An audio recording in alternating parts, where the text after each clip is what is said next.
Olá, pessoal. Meu nome é Vaguinho, sou professor do Ângulo e represento aqui a banca de História e a gente fez a correção da prova da FUVEST 2018. Olha, a prova ela foi bastante exigente, né? Uma prova que exigia bastante técnica do aluno, né? Uma coisa que a gente percebeu nessa prova foi um desequilíbrio em relação às questões, a distribuição das questões. Então, a gente tem aí na nossa contagem, né, 7 questões de história geral. São 2 questões de história do Brasil e 2 questões de história da América. Né, história da América aparecendo cada vez mais aí. Né? De história do Brasil, nessas 2 questões, se a gente fizer uma análise um pouquinho mais apurada, a gente vê que, na verdade, só uma se enquadra perfeitamente em história do Brasil. Porque a outra questão, ela remete ao período joanino, onde o aluno tem que fazer relação com acontecimentos paralelos aqui na mesma época, início do século XIX, na América Espanhola, que acontece o processo de emancipação.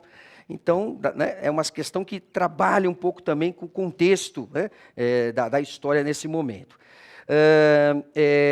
As questões de história geral foram bastante abrangentes, né?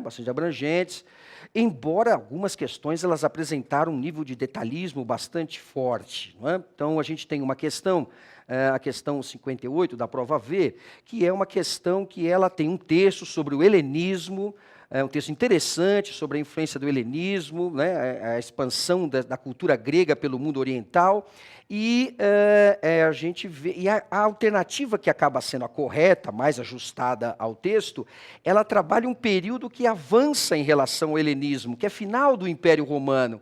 Então, é uma questão que faz o aluno ter uma abstração muito grande, né, em relação ao período que o texto trabalha. Então, isso deixa a coisa um pouquinho mais complicada, né? Há uma outra questão sobre islamismo e cristandade, onde também é exigida muita abstração do aluno, né, porque aparecem questões que são muito próximas de uma redução, né, de uma simplificação. Então, a gente vê uma dificuldade nisso. Né? Em História Geral também temos 2 questões relacionadas que são interdisciplinares. Uma é relação história com a história da ciência, né? Então, legal, questão muito bem feita, legal. Uma outra questão que é história mais com a ciência política, certo?